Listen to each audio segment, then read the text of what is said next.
Okay, so the first thing we're going to talk about is the resources that we have available.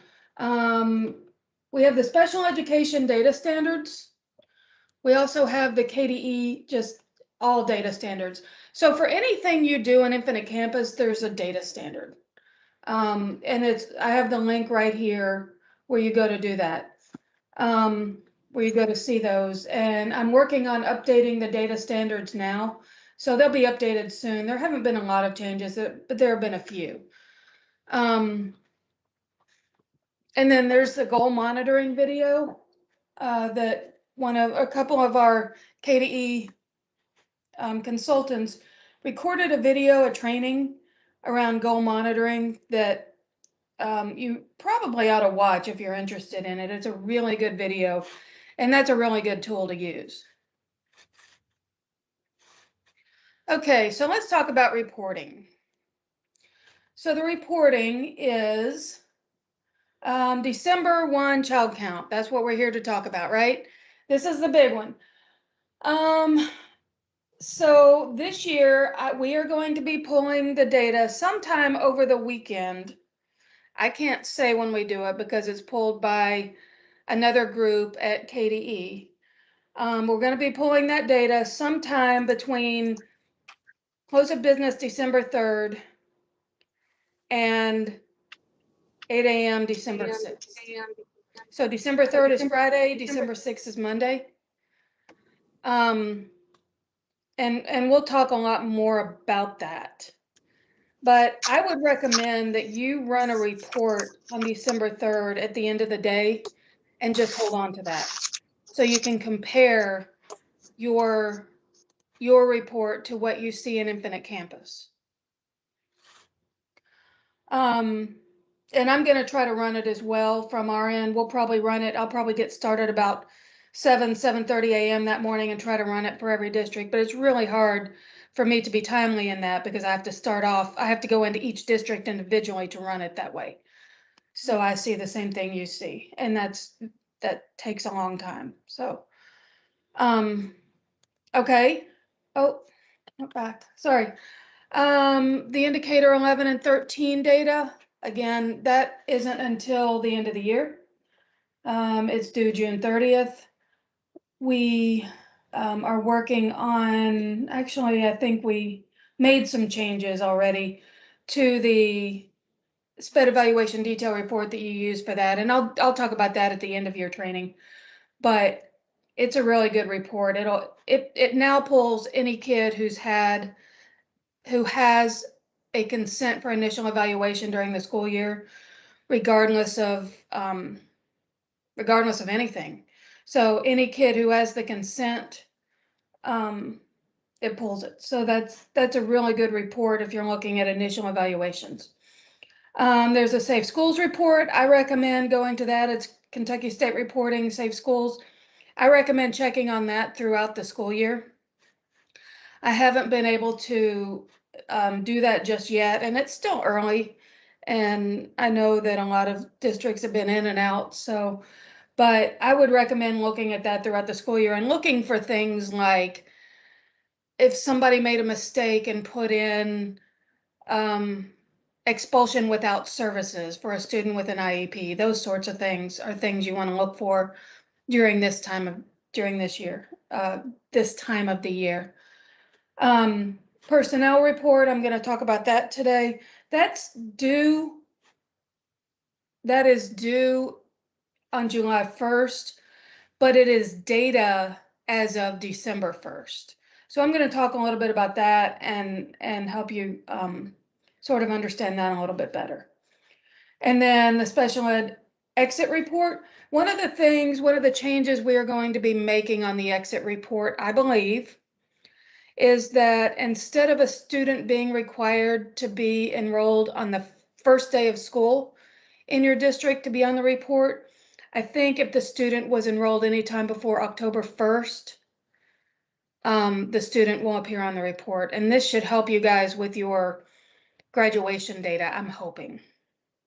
So that's something, there's more information coming out. We're still working on that report, but I just want to give you a heads up that that there will be a change.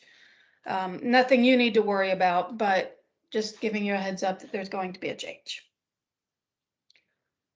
Okay. Child count. Let's talk about child count.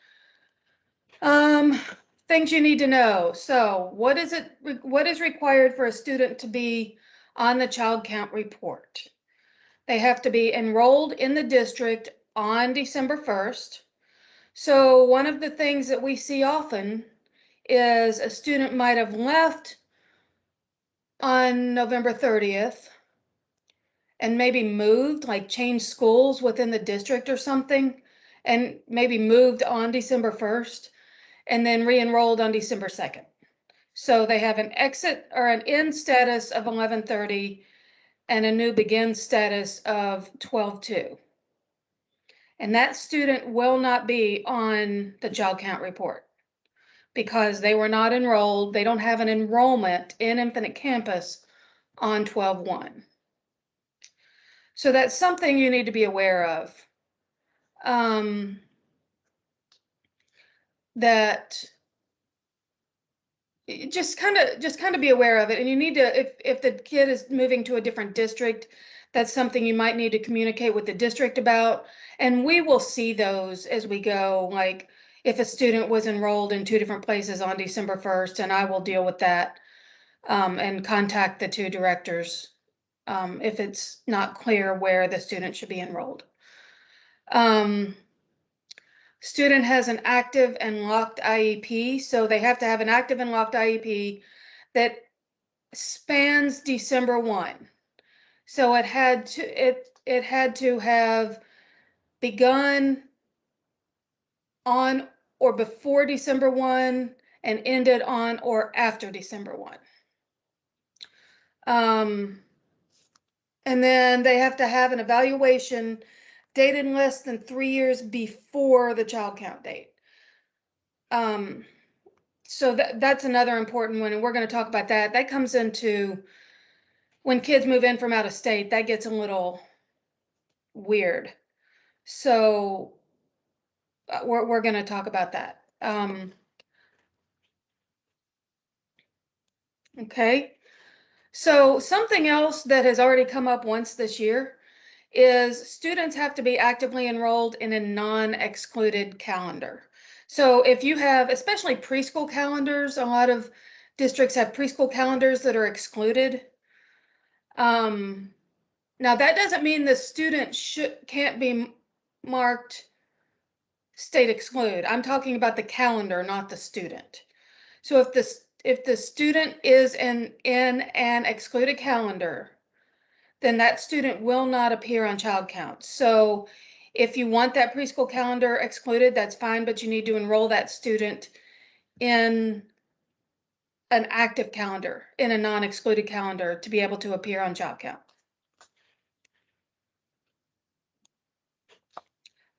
Students on the child count report, they have to have, and this is what I was just talking about, students' IEP must overlap the effective date.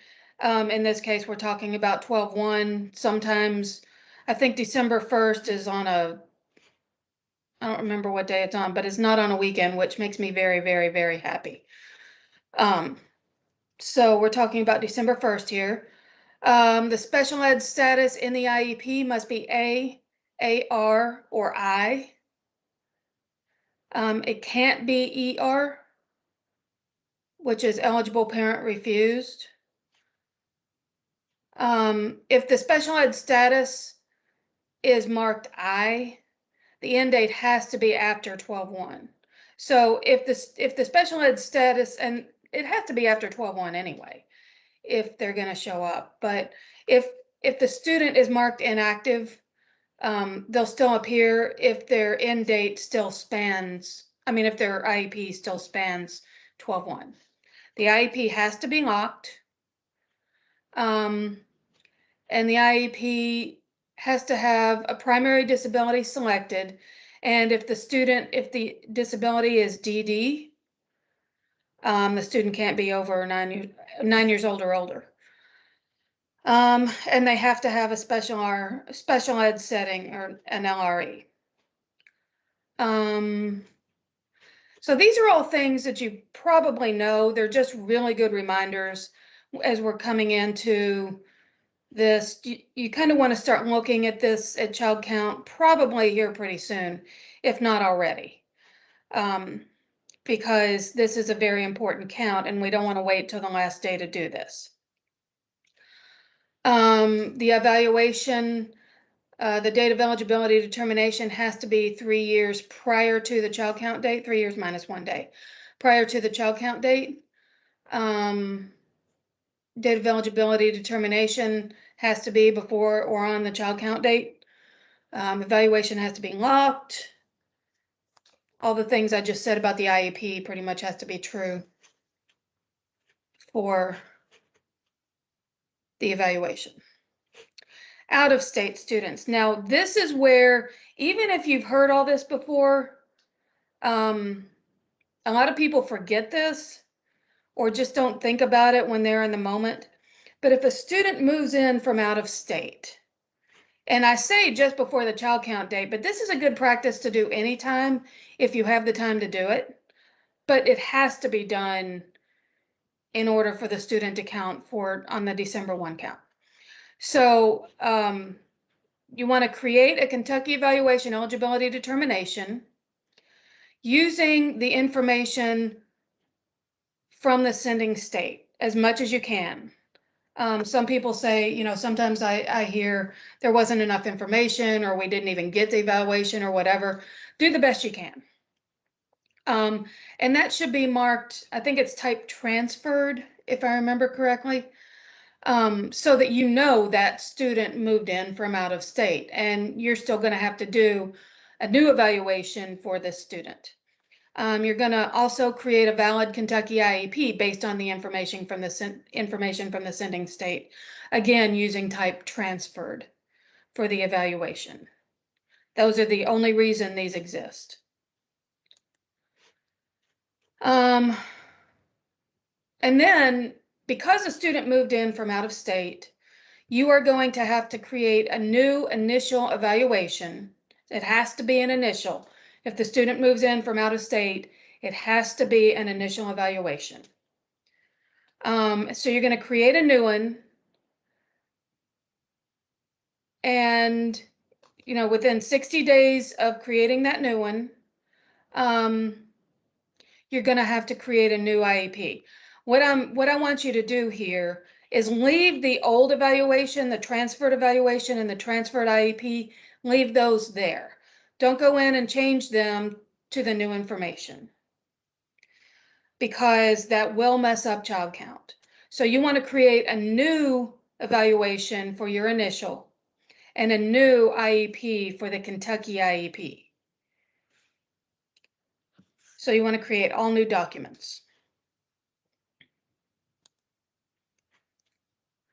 So some common errors that we see, almost always, either the IEP is unlocked or the status or disability or setting are missing from the IEP.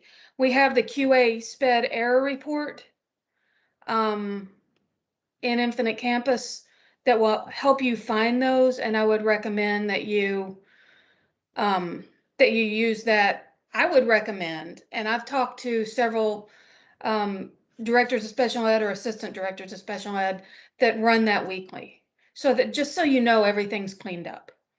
The status has to be A, AR, or I. The IEP can't be a PDF. The evaluation can't be a PDF. I mean, you can upload the PDF, and I recommend you do that if they're moving in from out of state. I recommend you upload the PDF, but you have to have an actual Infinite Campus Kentucky IEP document.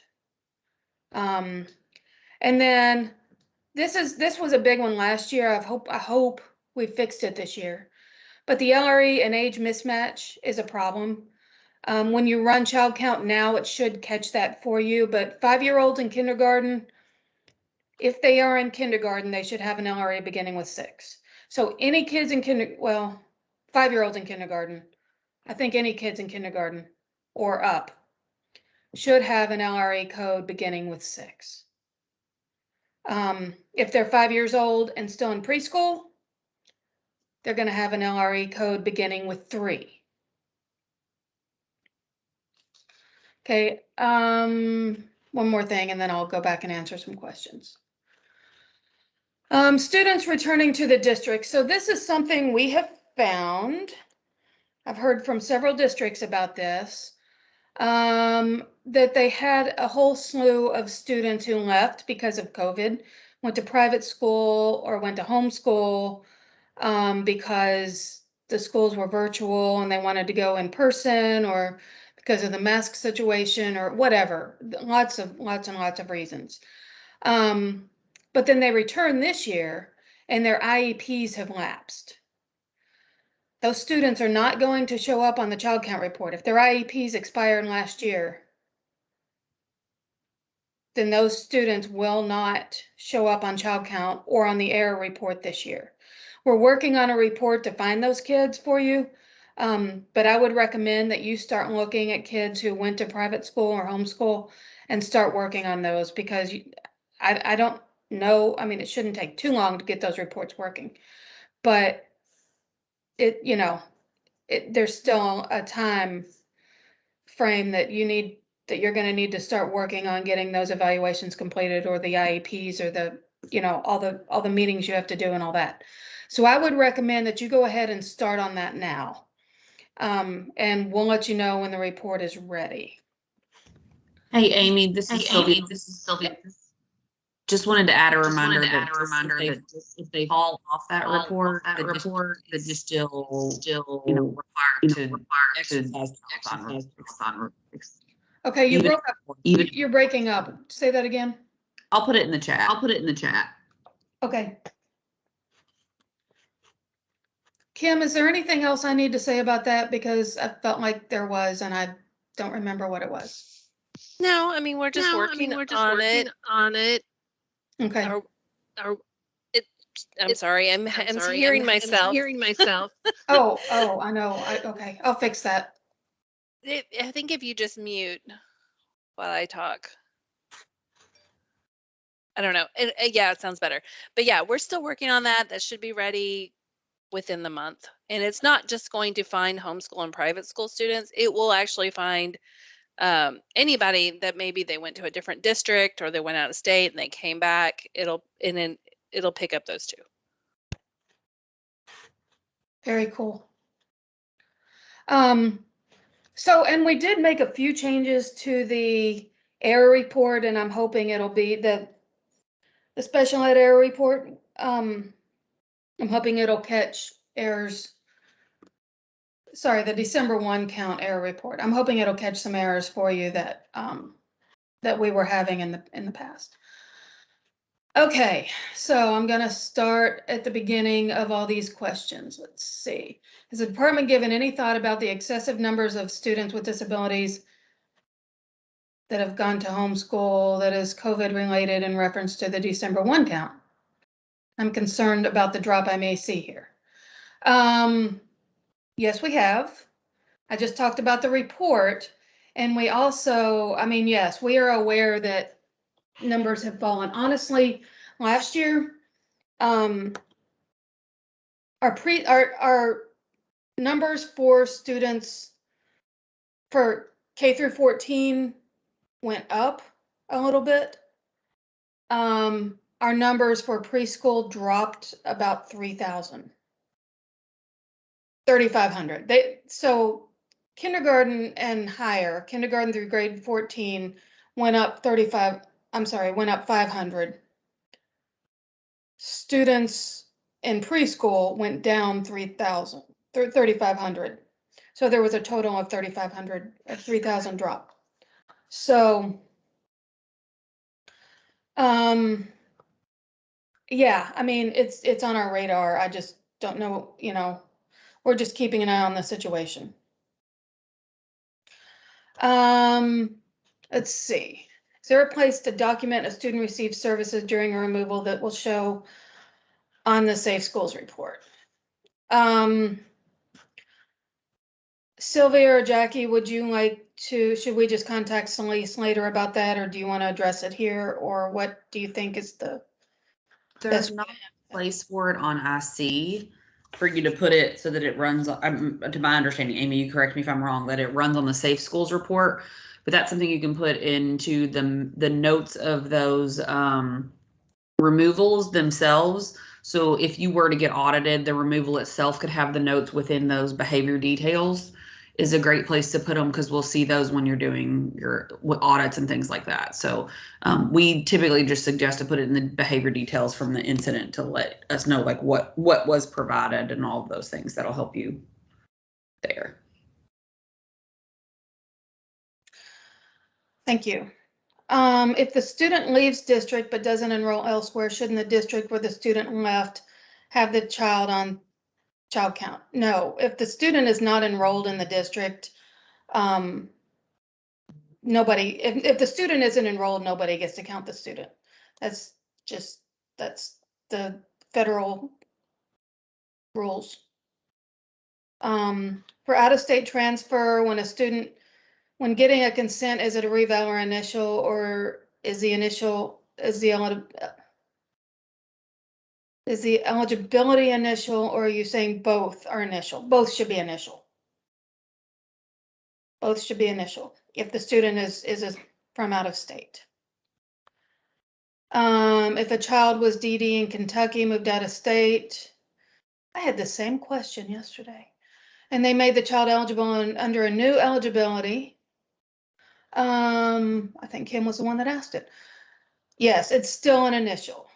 Anytime a student moves out of state and comes back, it is an initial, or if a student moves in from out of state at all. Is the echo better?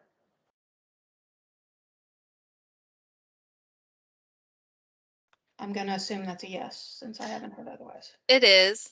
Okay. Can I address the enrollment thing again? You may. So I think we're misunderstanding the fact that, yes, you should not withdraw a student if you do not have a records request from another district, or you know where they're going. I think that's more of like the attendance thing of a DPPs are more making sure that they know where the kids are. So yes, just because they say we're moving to Georgia doesn't mean that you immediately withdraw them. So there could be some lag time, but when you do find out where they went, that's when you withdraw them, backdated to their last day of attendance. Okay, that makes sense. Does that clear that up? It does. Yep. So yes, if that happens in the middle of December 1, there could be cases where a student is on the child count, but not sitting in their building because they're still marking them as absent. That's a good point. And then the problem is then we run into the situation where in February, they get the records request. It is. And so just let us know and we'll change it then. That's a good point. Thank you. Welcome.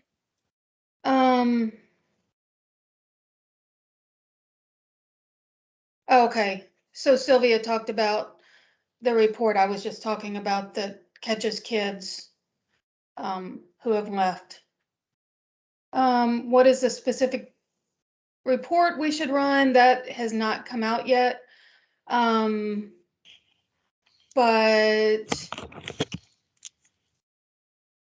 I can give you an ad hoc, Tracy. I think I got it from you actually, but I can give you an ad hoc. It'll just pull a bunch of multiples. It'll pull, every kid will pull multiple times. But if you guys have a concern about that, email me and I'll see what I can do. We often don't know they moved until they enroll elsewhere, so we assume they are absent. Okay, that's correct. Yep. I have a student showing on my QA error report because they were eligible in a previous district and now eligible in my document. Here says special ed exit date is outside. Okay, so that special ed exit date on the QA SPED error report is designed to help you clean up your exit report, not your child count report. So if you have students who are currently eligible in your district and have an exit report. I'm sorry, have an exit date, a sped exit date, then you need to just go in and clear that out. Just delete it.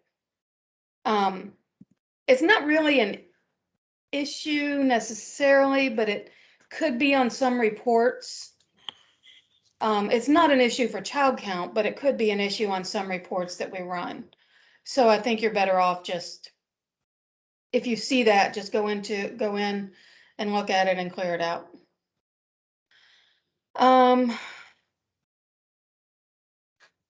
Okay, if a student moves out of state, then moves back and their Kentucky eligibility is still current, can we still service them under that Kentucky eligibility, or do we need another initial evaluation?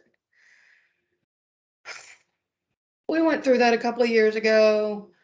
I think we said, Sylvia, do you want to weigh in on that one?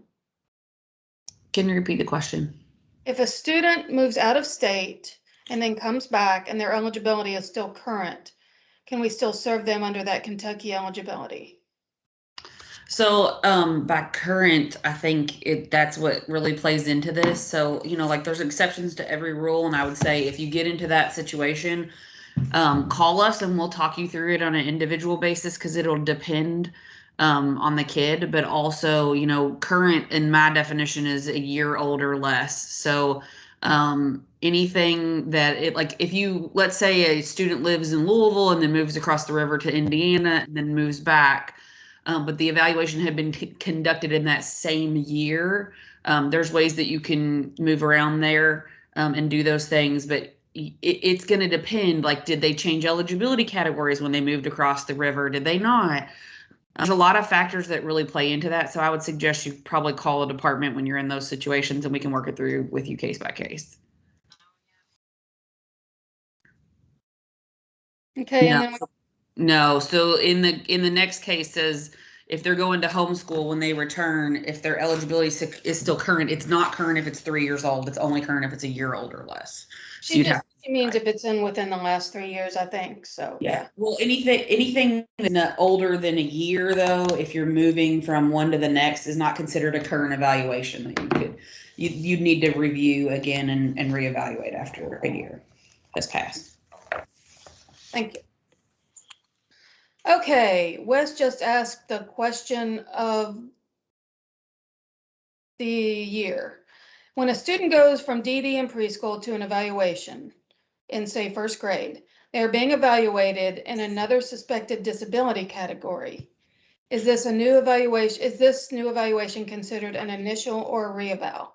And I used to have slides on this and I meant to include them and I forgot. Yeah, it's kind of both in a weird way. So I think in IC, Amy, they go as initial, correct? Well, I mean, sorry, a reeval and an IC. I meant to say reeval. Yes. So in IC, it is a reeval because the student already is receiving special education and related services. So when you run it at Infinite Campus, you will run it as a reevaluation. However, you still should run it as an initial in every other aspect. So things like response to intervention and all of the things data that you would include for a new area. So sort of both, but in IC it runs as a reeval. Officially it's a reevaluation, but if it's a new area, you're going to run it programmatically as if it's an initial. So I'm trying to pull up an example for you. I can't. Matt, do we have any fake students in staging? So when you go to the eligibility determination, like there's a spot, and I can't bring one up because I'm going to be bringing up my like student data. But when you go to bring up like what they're being determined, what the eligibility determination is for, you're going to select new determination. It's a reevaluation, but a new determination. And I can send out screenshots on that if you think that would help. So I take it the eligibility needs to be within 1 year for students returning for private school. Yes. Is it possible to provide a Q&A document from this training? I will do my best. I will try, yes. If a student was receiving services for speech as a primary, moved to Ohio, came back within a year for SLD, I think that's a case-by-case basis. But I would say anytime they're coming in from out of state, it's going to be an initial. Yeah, I think Jackie makes a good point in the chat. So like we know that there's lots of individual factors that you have that could play into students returning. Like, is there a revocation of services on file? There's all kinds of stuff that is going to play into this. So if you have specific questions about one particular kid and not a group of kids, I would definitely reach out to the Division of IDEA monitoring results, and we will work you through that specific kid on an individual basis and how to move forward with them. I think that's probably the best way to go about doing that, because it takes into account every kid's individual situation, because sometimes it's hard for us to put a blanket answer on all of your questions, because a lot of times it's not really black or white, it's super gray, and it depends on the circumstances of the student. So, if you want to contact us, our number is 502-564-4970, and we'll get you in touch with someone who can walk you through individual kids on a case-by-case basis. Now, there was a question about if it's a new, where is it? I lost it. Do they need to fill out the referral form when testing a new area? So you never have to fill out the referral form. As long as all of the information that's included within the referral form is included within your documentation, then you wouldn't necessarily have to fill out the form.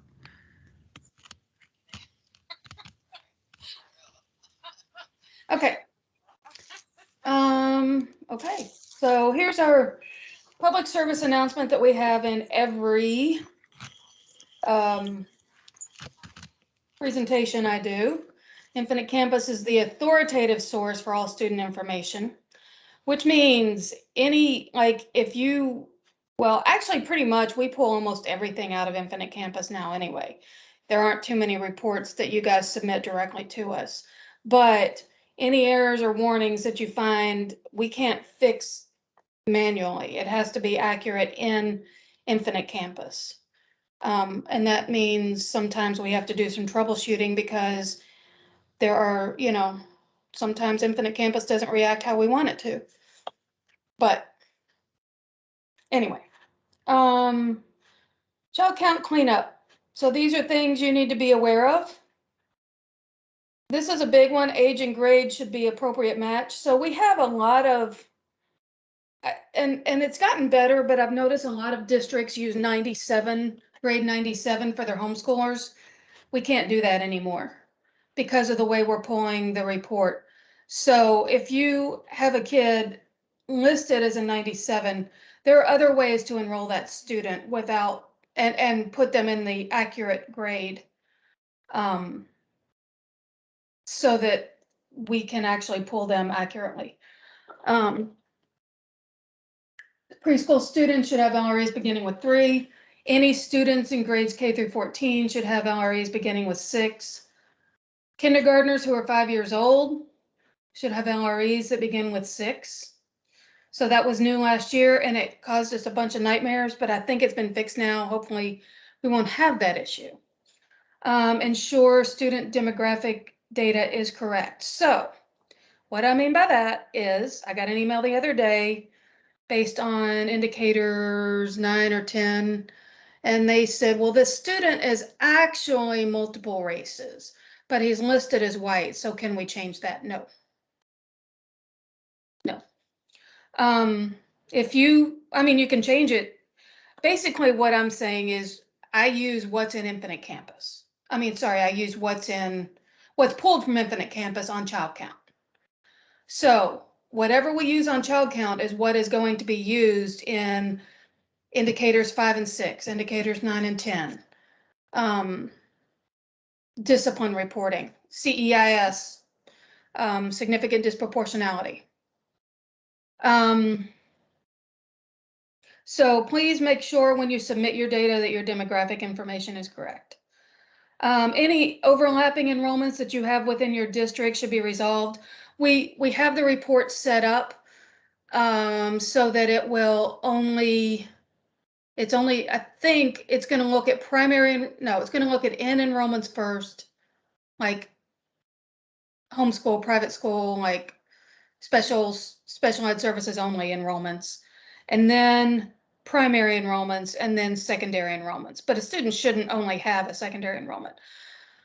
So if a student has a primary enrollment and a secondary enrollment, it will only pull the primary. So if they're enrolled in a high school and a career tech school, it shouldn't pull the career tech school if they're enrolled somewhere else with a primary enrollment. If there are overlaps between districts, I will contact you and let you know that to the best of my ability. But that report in Infinite Campus that I'm going to show you in a minute, the Federal Submission Validation Report, will resolve conflicts, like in overlapping enrollments. So I apologize for my cat. So if a student is enrolled in Franklin County and Fayette County both on December 1st, the report has logic built in to determine which district should count the student, and the other district won't see that student on their federal submission validation report. Okay. Helpful reports in Infinite Campus. We have the QA SPED report. There's the detail report, which will pull every kid and give all kinds of information. There is the error report, and there is the aggregate report. The aggregate report basically aggregates the data, it pulls and then there's individual aggregates. When you click on aggregate report, if you click on the individual aggregates checkbox, then it'll show the aggregate data by the school. So, and the error report has all kinds of good information in it about, IEPs that are unlocked or missing items or those sorts of things. So it's a really good report to have. The Federal Submission Validation Report, right now, if you run this thing, it's going to be blank. We won't start populating it until, I don't know, maybe next month, maybe the end of next month. And that will be, so what that will show, and it's updated every Monday. After we start populating it, and I'll send out an email when it gets populated. And it will show exactly what, if we were to pull child count on that Monday, this is what it would look like.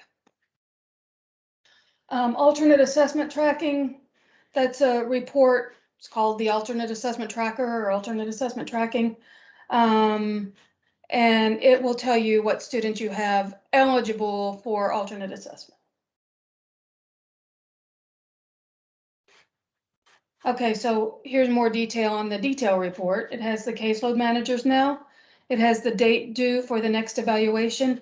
One thing that recently occurred to me, though, is that I don't think this due date for next evaluation takes into account students turning 9. DD students turning 9. So, but otherwise, it basically just calculates 3 years minus 1 day from the previous evaluation. So if you have an evaluation of type transferred where a student moved in from out of state, it'll tell you that. And then it has the IEP begin and end dates on it. Plus, okay, so the child count process.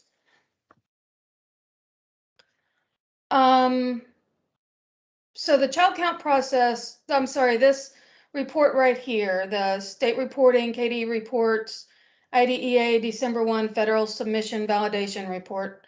It's a very long name. Will give you an exact copy of exactly what we see what we would submit to the federal government if we ran it right then. So you can go back to the 2021 school year and run that report, and it'll show you what I submitted last year. So when you get to a point of needing to know what your child count is, I've had a lot of people ask me that recently. You can just go back and look at that. So this says it'll be populated in early November and refreshed weekly. We'll probably start a little bit earlier, but I don't know how helpful it is too much earlier, because you guys start, I mean, you're still doing, meetings and creating IEPs and all those sorts of things through November. So I don't want anybody to stress over it too much. And then, so we will run the report. We're going to run the report on December 6th in the morning. The problem is, or I'm sorry, we'll run the report sometime over the weekend. So everything after close of business on December 3rd is what is set in stone. So it gets run sometime over the weekend. I don't know when that is, but on Monday morning is when you'll be able to run your report and match it against what you think you should have. And let me know.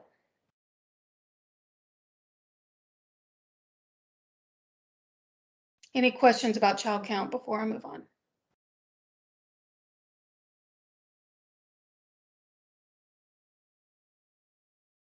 Okay. Personnel data we collected in GMAP.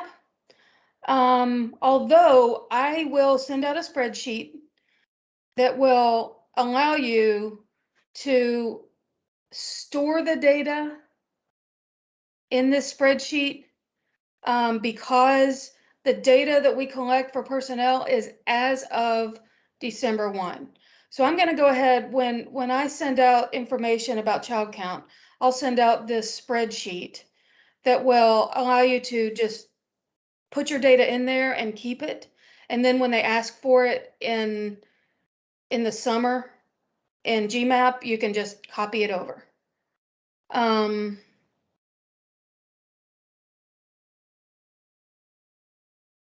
Well, we still need to wait until all districts confirm child count before we get back into IC. I would try. That's a good question. I would try to keep things as is for like December 6th and so, just for a couple of days, just to make sure everything's good, and then you should be fine. But in case we have to run it again, it is good to. I don't know. What are your thoughts on that, Kim?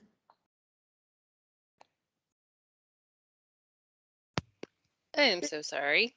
It's okay. I was answering an email. What was the question again? Okay, it's all right.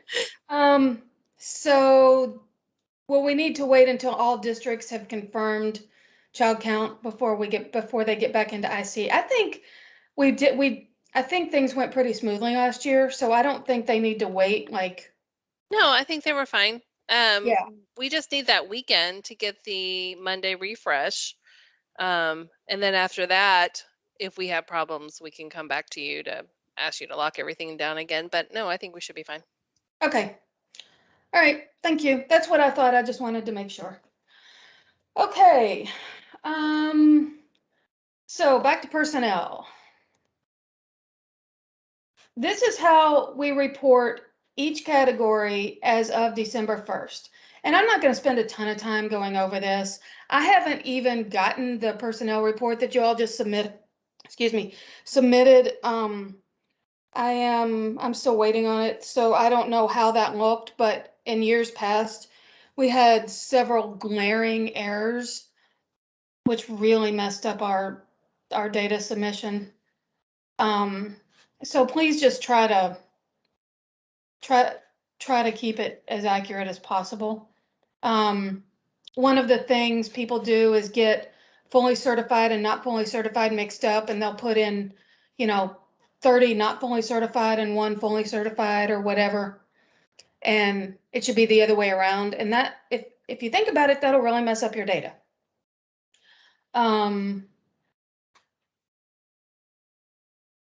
And we report by FTE, which basically means how many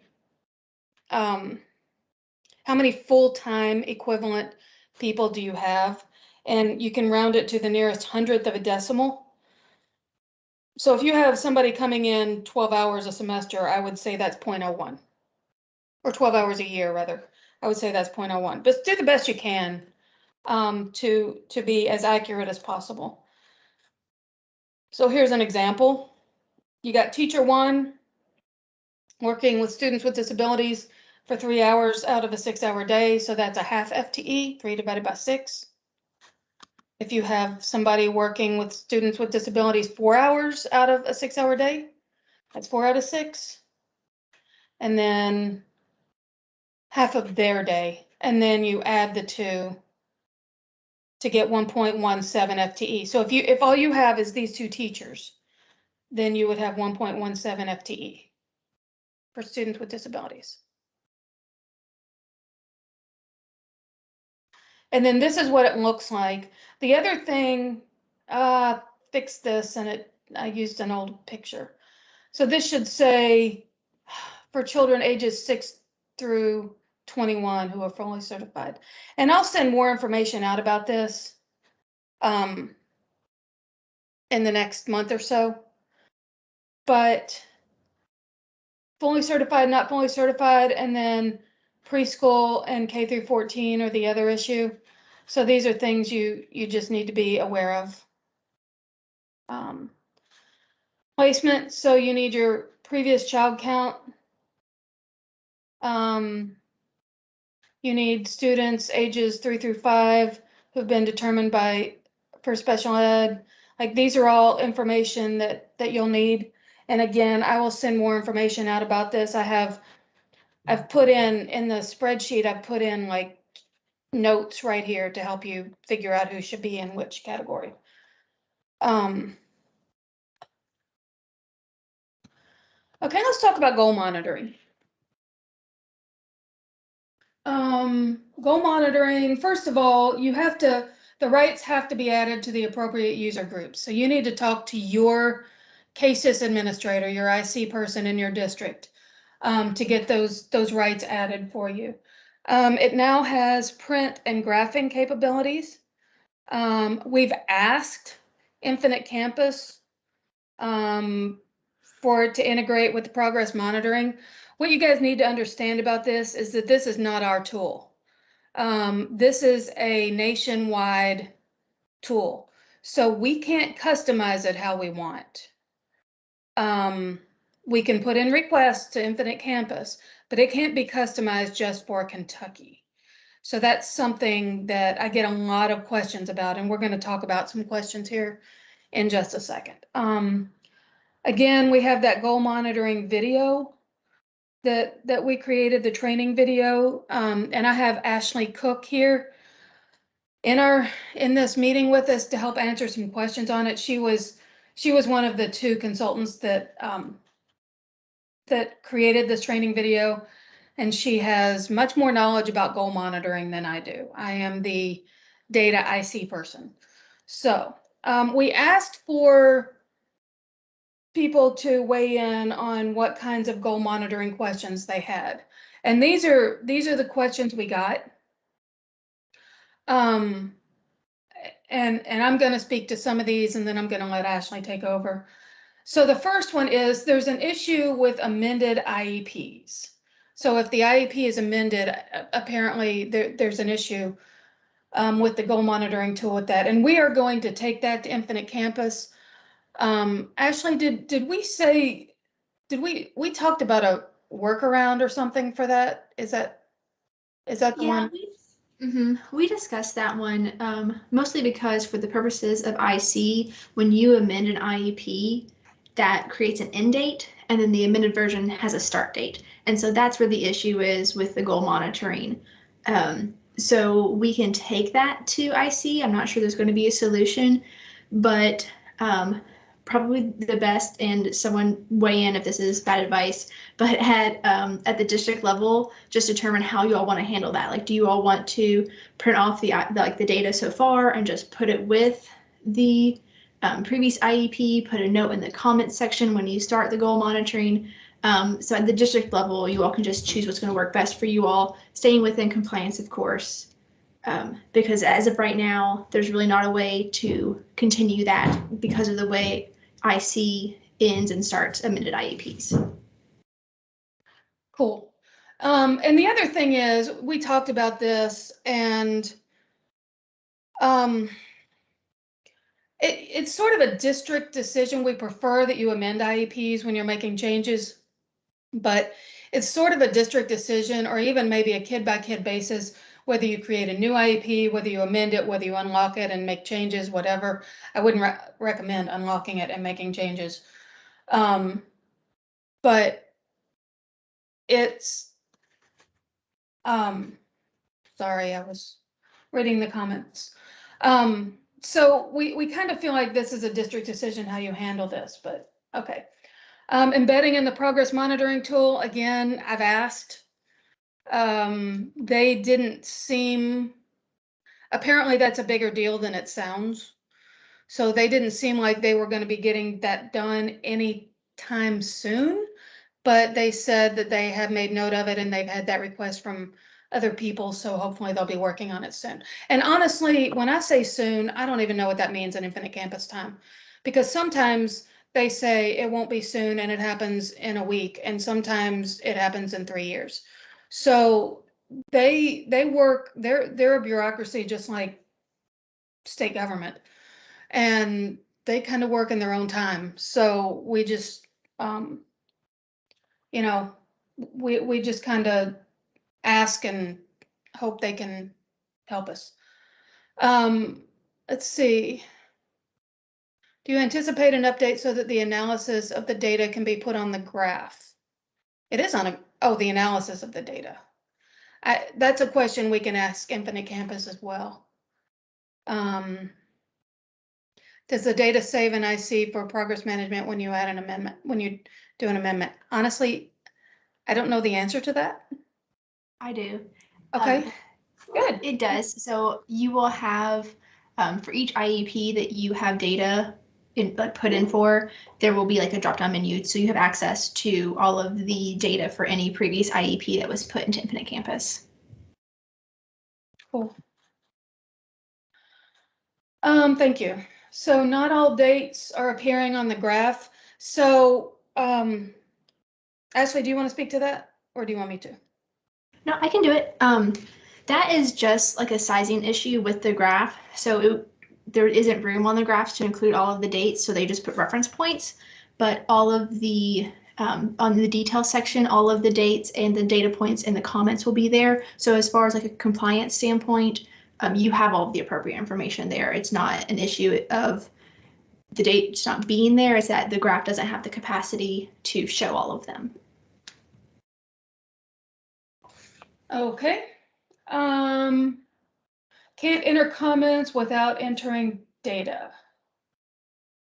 So I think and again, this is probably a district decision, but if you need to enter comments sort of like, over like a week worth of data or whatever, I would recommend that you enter it with another data point and just put the date there of whatever it is you're doing.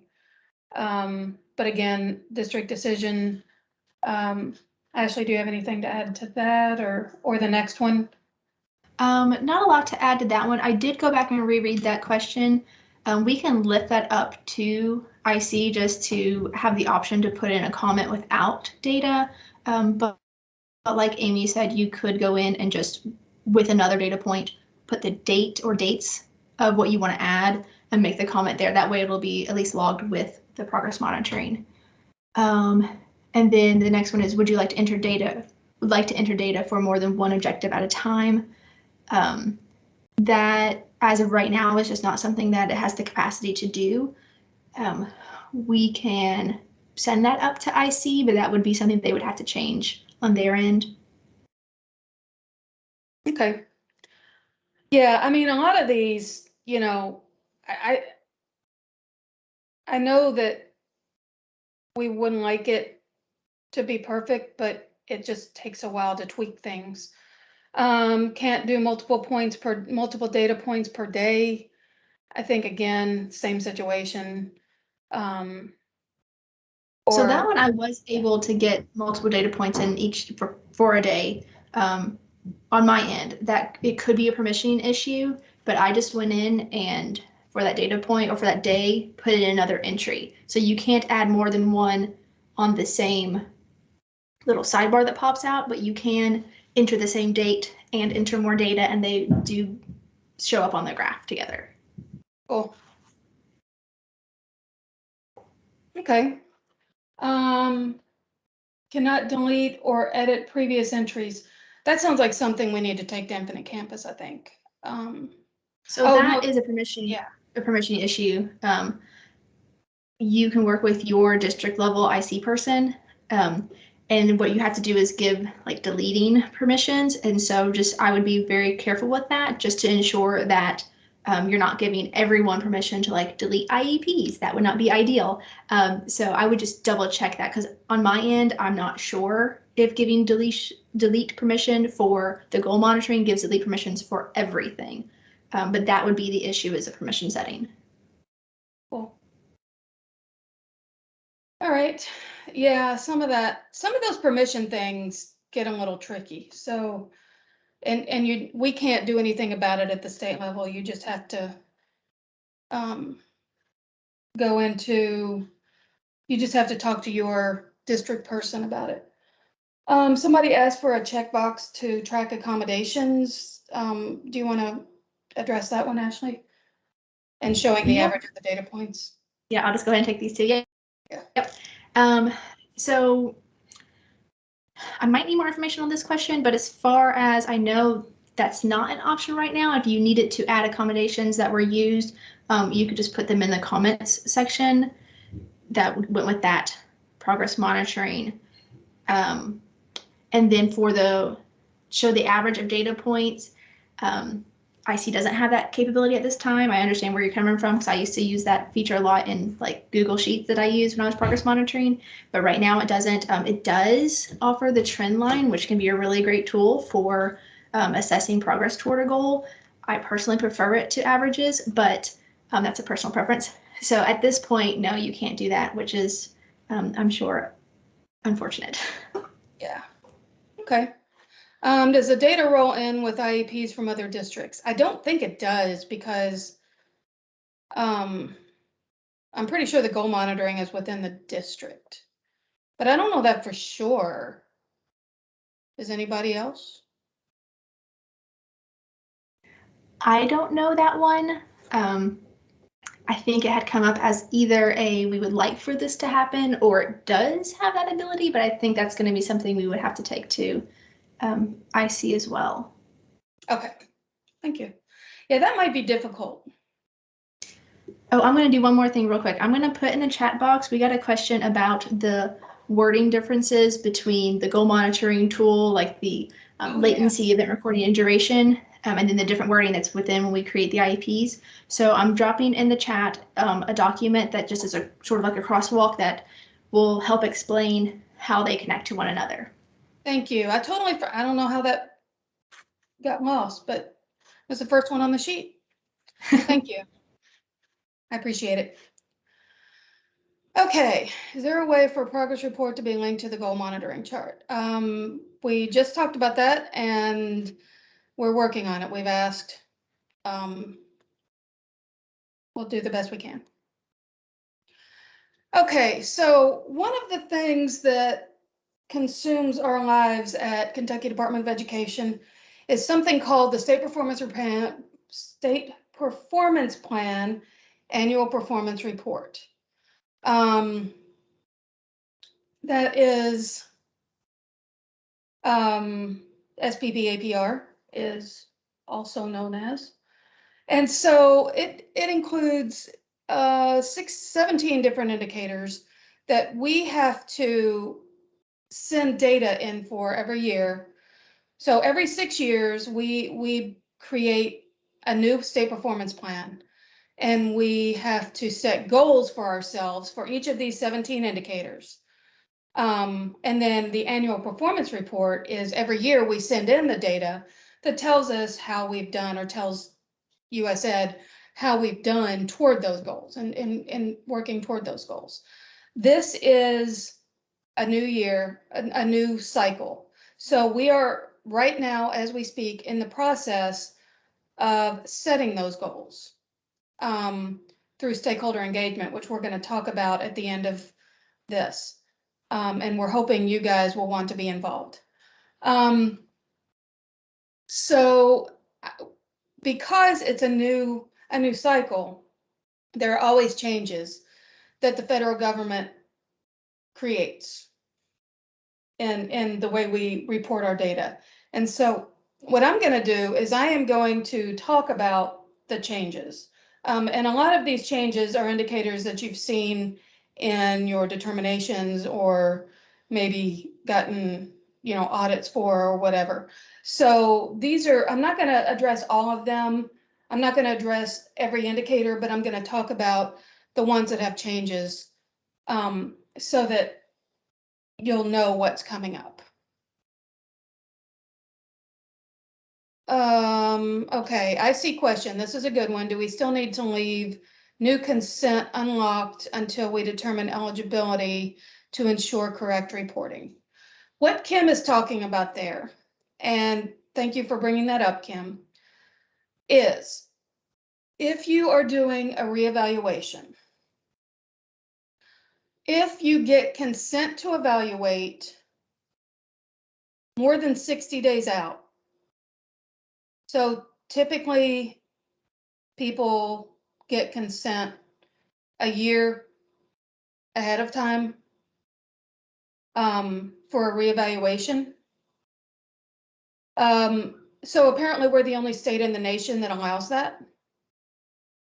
Most states require even 60 days for even a reevaluation.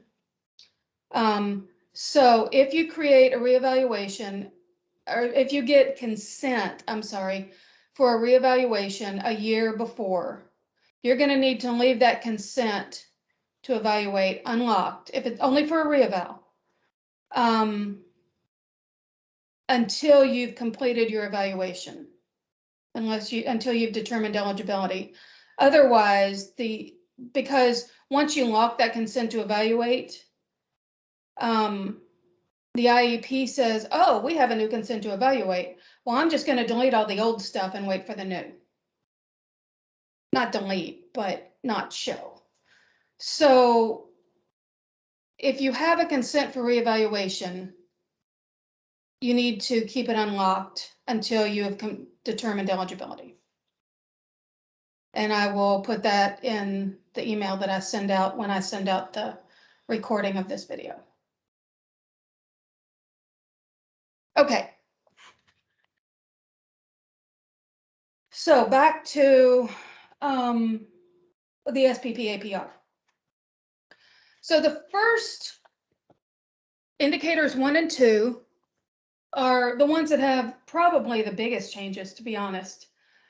We used to use cohort graduation rate that we got from the school report card for graduation data for indicator 1.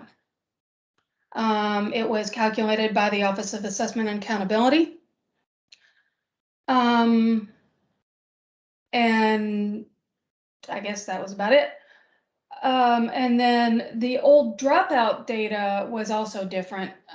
We used the exit report for the numerator. We looked at students who dropped out, and then for the denominator, for those students who dropped out of all students, we used all students ages 14 through 21 with IEPs. So we got that from Child Count. Those have both changed.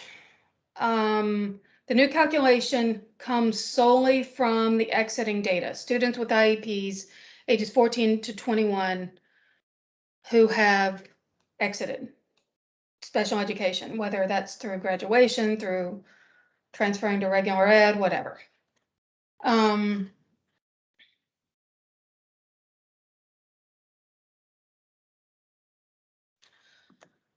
Okay. So indicator one formula. So when you submit, so I guess what I'm trying to tell you is your exit report is going to be very important from this point on. Not that it wasn't important before, but it's going to be more important. So you need to actually pay attention to it like pretty closely. So now the indicator one formula, the graduation formula, is out of your exit report, and we are working on, for the end of this school year, having a validation report similar to what we have for child count. So you'll know if students who left your district graduated from high school, dropped out, moved, whatever. Because sometimes you might mark a student as a dropout or moved on to continue, but then they go to another district and something else happens. So you might mark them as a dropout and then they enroll somewhere else. So that would be moved on to continue for you, which would be a good thing. So anyway, so the way we're going to do this is, the way we have to do this is we take students who graduated with a regular diploma. That's in the graduation, in the SPED exit status, that's O2, regular diploma. And we're going to divide that by students who graduated with a regular diploma, plus students who graduated with an alternate diploma, plus students who reached maximum age, plus students who dropped out. Those are the only students who are in the denominator. Not my choice, not my favorite, but we do what they tell us we have to do. So if you notice this, what do you notice about the denominator? Graduated with regular diploma plus dropped out should, in theory, be 98 to 99% of your students, right? Because the other is those who've graduated with an alternate diploma or those who reached maximum age. And that should only be about 1% of your students. So again, not my favorite, but that's how it is. So please try to be as accurate as possible when you're reporting this, and make sure you actually go in and do this. I've had several districts who have forgotten to go in and like put in the SPED exit status for their students at the end of the year. And if you have 0 graduates, that's probably not going to look good. So that's the indicator one formula. And so just to show you, this is actually kind of a good thing. So this little blue line here is the way we reported it before. That's our trend line from 2014 to the 2019-20 school year. That's the cohort rate. This orange line or yellow line, whatever color it is with our new calculations. Now, I feel like that 2019, that's a 2019-20 school year, is kind of an anomaly. I think I'm a little concerned by the huge uptick there. Maybe it was accurate, but given that it was the first year of COVID, we have some concerns, so we'll see. The good thing about this calculation is that it now allows students who take 5 years or 6 years to graduate, it includes them. So that's a good thing. So indicator 2 formula is the same exact formula, except the numerator is those who dropped out. So students who dropped out divided by students with a regular diploma, alternate diploma, reached maximum age, or dropped out.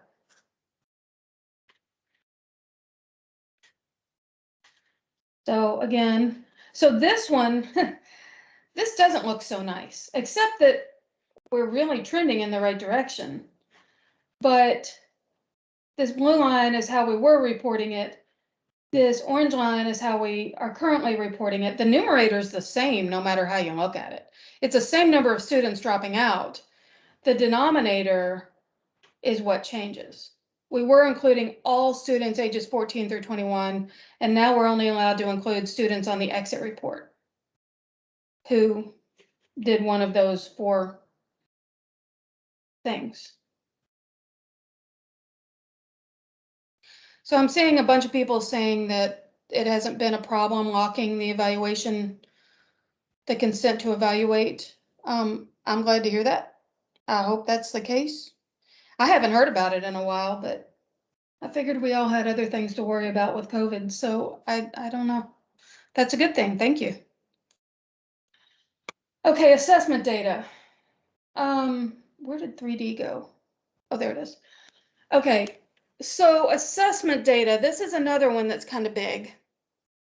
We still report the participation rate for students with IEPs. We're still reporting that. We expect that to be, you know, up there. We've been in the 98, 99 percentile range since the beginning of time, and I haven't yet seen this past year's data, so I'm holding my breath on that one. But then we are reporting the proficiency rate for children with IEPs against grade level academic achievement standards. What that means is students on the regular assessment. Separate from that, we are reporting the proficiency rate for children with IEPs against alternate academic achievement standards. So by pulling out this alternate academic achievement standards, it's actually lowering our proficiency rate for students with IEPs. So we were at 8% for math in high school, and now we're at 6% for math in high school. When we only look at students on the regular assessment. So something to consider. We really need to work on that. And we'll be talking about that more in the upcoming weeks. We also have to report on the gap in proficiency rates for children with IEPs and all students against grade level academic achievement standards. So we have to report on the gap. So students with IEPs taking regular assessment divided by all students taking regular assessment. And we have to obviously try to close that gap. The data source stays the same, it hasn't changed, but we are only reporting grades 4, 8 in high school. And 8th grade and high school tend to not be our best assessment years. So we need to kind of work on that as well. Any questions about assessment?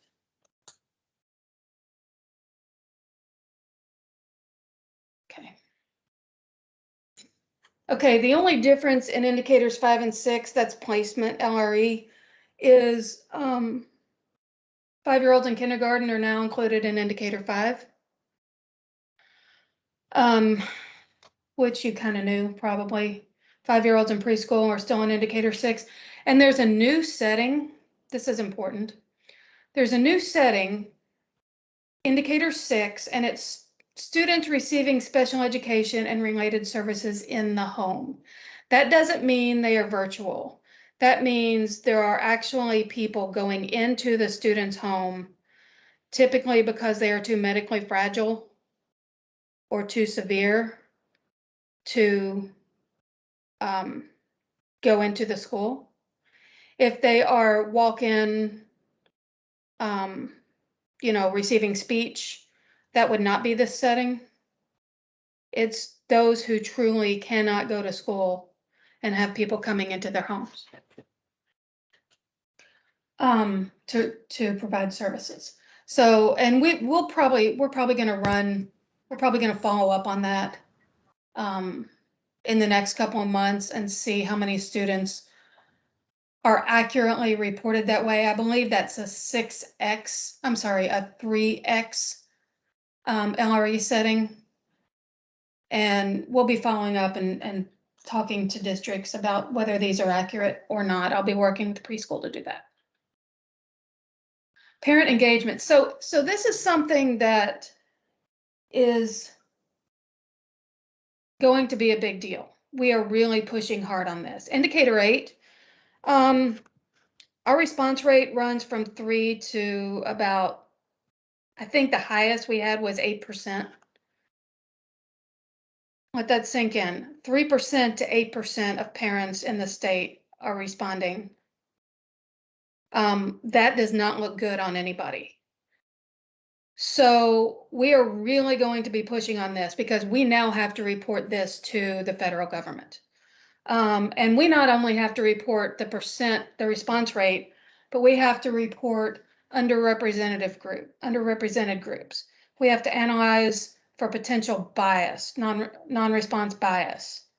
We have to look at demographics and make sure the demographics match the student group, the student population. We have to describe strategies that we're using to ensure representativeness in the future. These are all things that we're really going to be pushing hard on. I think Sylvia started looking at that last year and contacted a few districts, but we're really going to be pushing hard on this. And Kim asked if they can be open all year.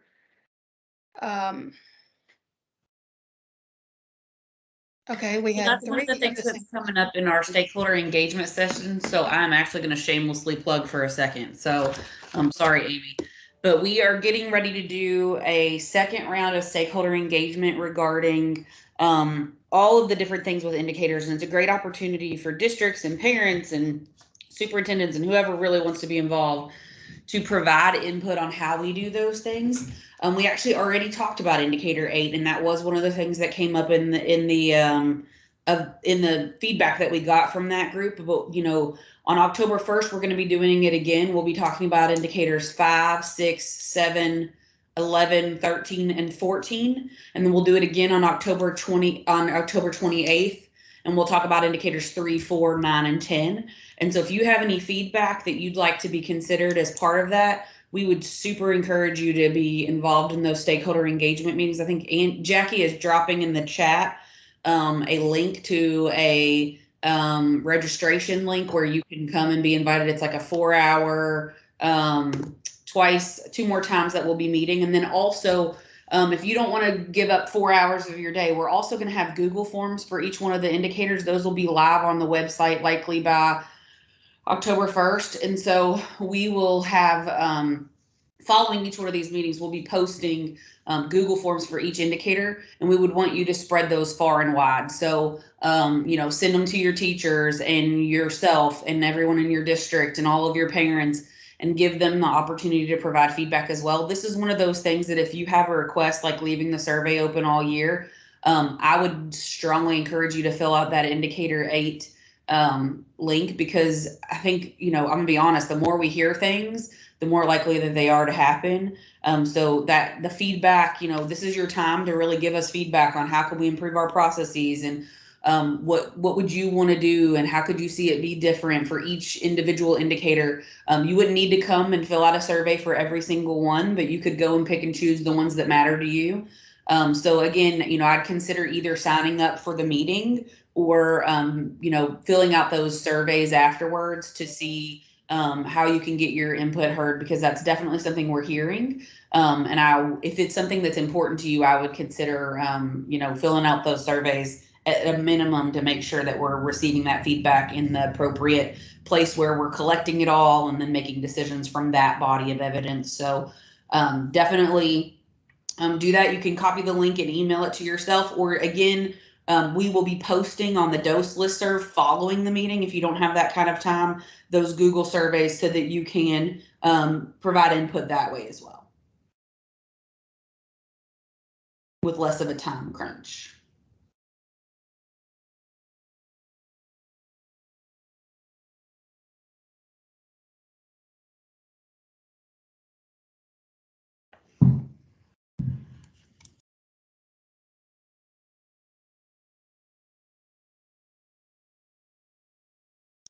I was talking away and I was muted.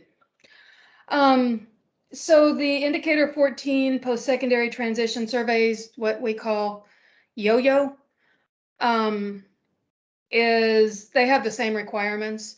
We have a better response rate for those. But just letting you know that we have those same requirements, so. Let's see. So these are our CEGIC members. Don't think we've had any major changes. Actually, we have a new Jefferson County person. But Kim is still on there as well. And then, so if you have any other questions, suggestions for system improvement, contact your CEGIC member. And this is available. I sent it out to you guys, so you should be able to go back and look and find out who your CEGIC members are. So, do you have any other questions? I'm just trying to think of other like announcements we need to make. Please consider participating in the stakeholder engagement. That would be very helpful to us. Let's see. I'll be in communication with you in the next month or so about child count with more information about that, about when we're going to open things up, and I'll send you the email with the personnel and private school placement data. So if you don't have any other questions, feel free to email me with anything that comes up. It's been a pretty smooth year so far, so hopefully it will continue to be that way. All right, thank you very much, and I'll hang on in case anybody has any questions. Thanks.